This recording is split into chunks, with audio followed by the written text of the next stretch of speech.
AFA today on AFR Talk, coming to you from the belly of the news beast in the shadow of the Freedom Tower, just north of the nation's most historic cemetery, the cemetery at Trinity Church.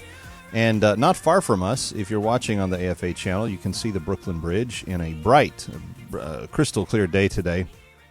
Just a gorgeous day. Kevin McCullough, so glad to have you with us. It is a very interesting question that Gretchen Carlson asked me yesterday on Fox News. This is Holy Week. We were scheduled to have a full-length discussion.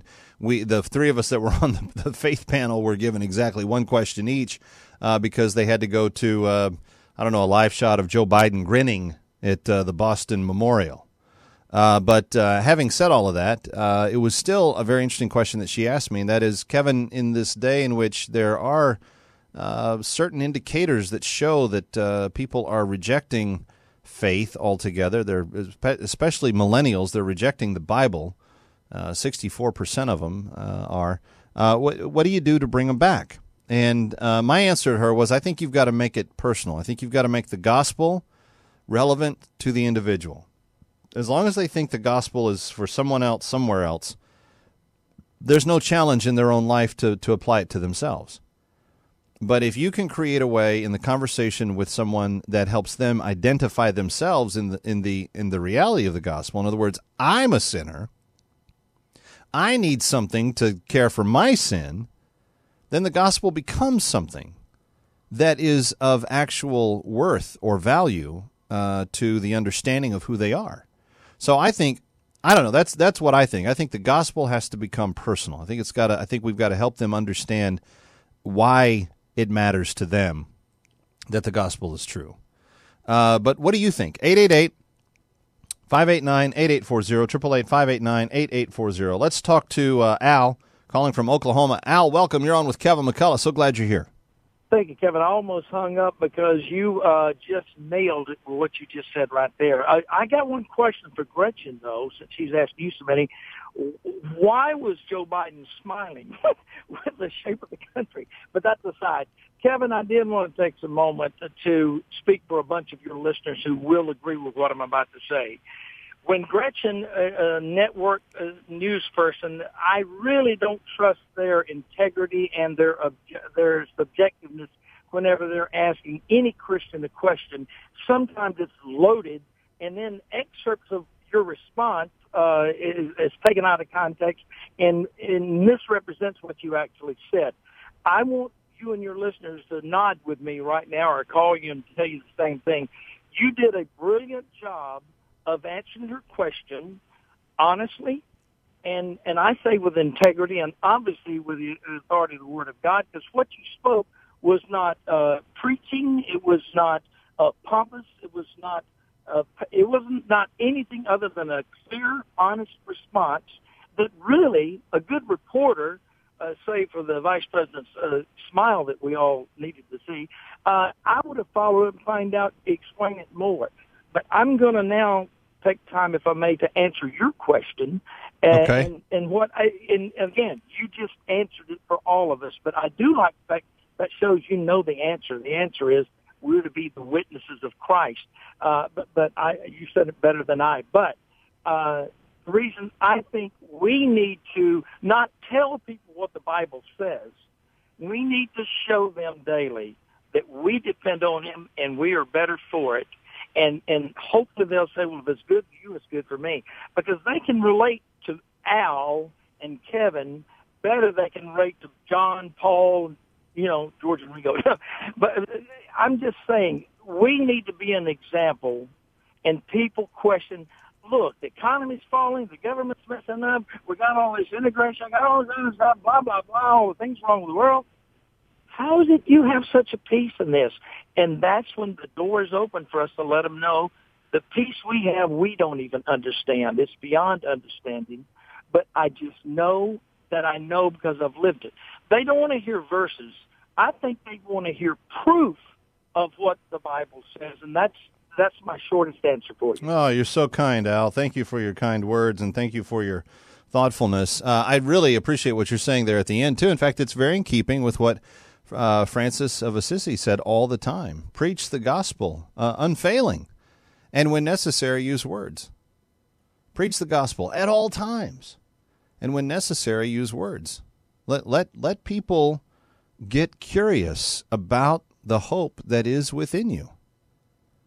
I think if there's something I'd like to encourage my own personal circle of friends and folks this Holy Week is, are you being infectious for truth? Are you being infectious for the gospel? And by that I mean, are you living your life in a way that people are getting curious about who you are and why you do what you do? I think it is well worth the effort that you put into it. I want to say something about Gretchen, and I appreciated Al's kind words.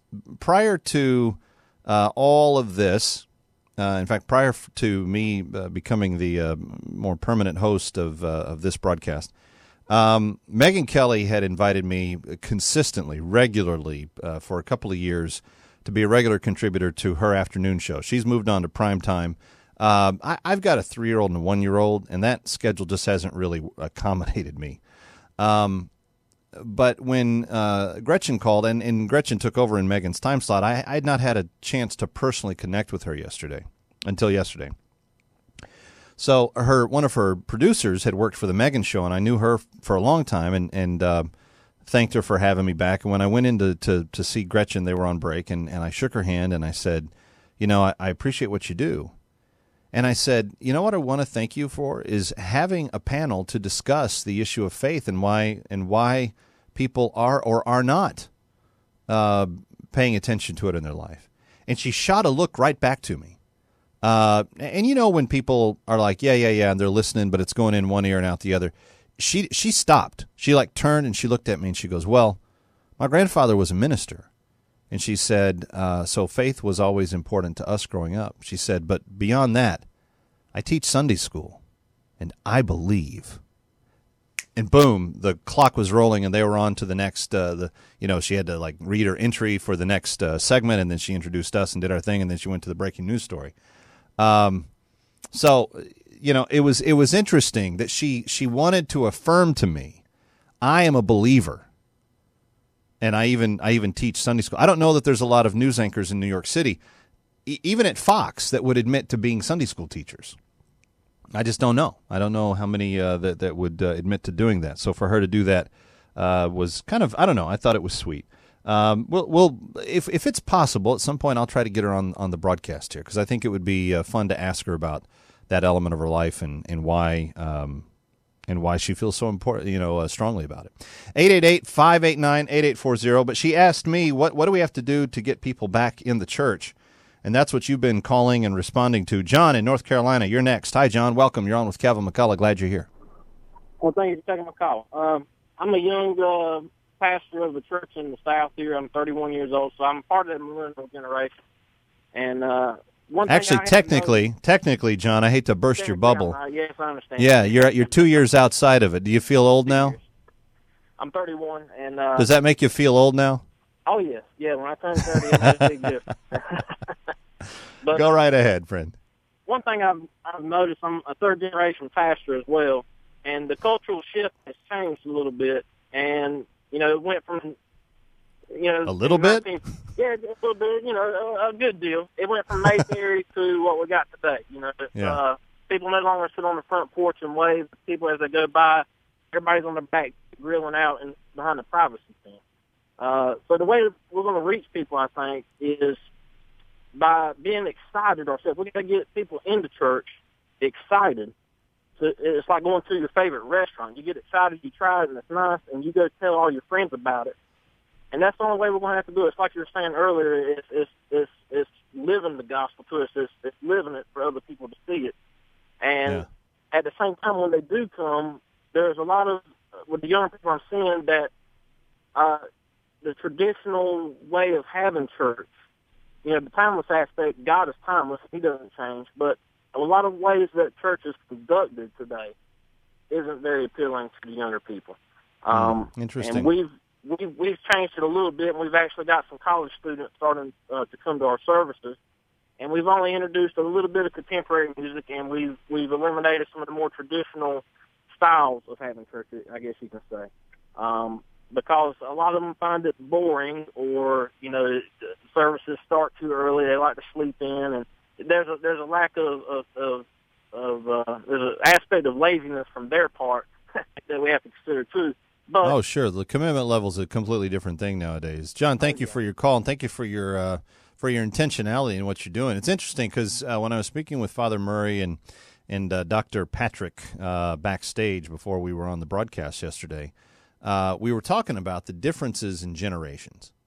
And I was saying, one thing about faith in America is it's a lot different than for my children. My ankle biters are 3 and 1, right? So they're just now starting out on a path towards life that will have them yet go through the worst things that they have been through. When I was in my late teens and early adulthood, the access to morally inappropriate material was far more accessible than it had been when my dad was the same age.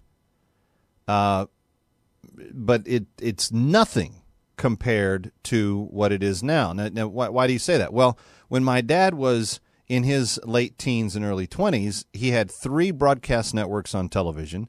None of them put inappropriate, non-family friendly type stuff. I mean, they may have had mature themes, but there wasn't, foul language and nudity and, overt sexuality and all this stuff that was just, added as time went by. By the time I was in my late teens and early 20s, there were probably 10 broadcast networks, an entire cable spectrum, and satellite television was coming into vogue then, and pay-per-view was all coming around.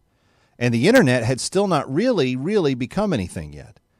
Now when my boys are in the 19, now they're going to have that stuff finding its way to their pockets in their personal phones and iPads and things like that if we do not take the steps necessary to protect it from being there. But my point being is the inundation of the culture into the saturation of the individual has become so much more pronounced in just 3 generations. And one of the things that we're going to have to do as ambassadors of truth and as ambassadors of the gospel is you've got to be more proactive about beating that material to the punch. And it's one of the reasons why I don't think Christians should negate technology. I think we should embrace it. I think we need to learn it. I think we need to use it better than the world does. But if we intend to not let our children inherit a society of rot, then, and I don't think, hear me clearly on this, friends. It's kind of interesting because this plays into this same conversation. My wife and I got home from the movie premiere last night, and she was watching The Duggars on DVR. And so I sat down. I hadn't seen her all day. I sat down and I watched it with her. And they're doing some wedding for one of the family friends of the Duggars. And I like the Duggars. I think they're kind of cool. 19 kids, and they raise them all, and they're all respectable, and they all respect one another, and they respect authority, and they want to live godly lives. And I think it's all very, very, very cute. I think it's very sweet. I think it's very endearing. I don't know who those people are. Actually, I do. My mom's family is that family. But that's not the world that I live in from the standpoint of being able to be as removed and isolated from society the way they are. And so they were walking through the wedding stuff like that last night. And I was like, this would be interesting if there was a world that really existed where people could live like this. Because I'm gonna wager that if those families stay relatively close in geography and in kinship to one another, that they're going to have several more generations of success with child rearing and passing on the values of the next generation than many of the families in our country do now, in part because they are spread apart, in part because they are having to interact with a culture around them that is increasingly hostile to the gospel. Anytime you're in a culture, in an environment where the gospel that is friendly to the gospel, that's to your advantage. And it was that made me think back to what Gretchen was saying. What has to be done to bring people back to the church? I'm not sure that we're ever going to bring people back to the church, but I know this: there is a hope that sits inside of Christians that when you even just say, no, I don't watch that television show because it has too much sex and violence and blood and gore and language in it for me, and I just don't want to put myself in that situation. Even in the belly of New York City, when a young girl says that to a young man, it sends up a message. There's a seed that's planted. There's a flag that's waved. There's a message there that is being proactively shining the light in a dark world. We may never get them to darken the door of a church, but can we get them to fall in love with Jesus? Can we at least introduce them to Jesus? Friends, I think that's the bigger question that a lot of Christians are going to find themselves asking. And I think that if you live for Jesus, that's a powerful way to at least begin that conversation. As Francis of Assisi said, preach the gospel at all times, and when necessary, use words. I think it makes a lot of sense. Kevin McCullough, really glad to have you with us each weekday. It is Holy Week, and we will be back tomorrow. And I think we're off on Friday, but we'll be back tomorrow. Look forward to that time with you, and hope that you, hope that this caused you at least to think a little bit today.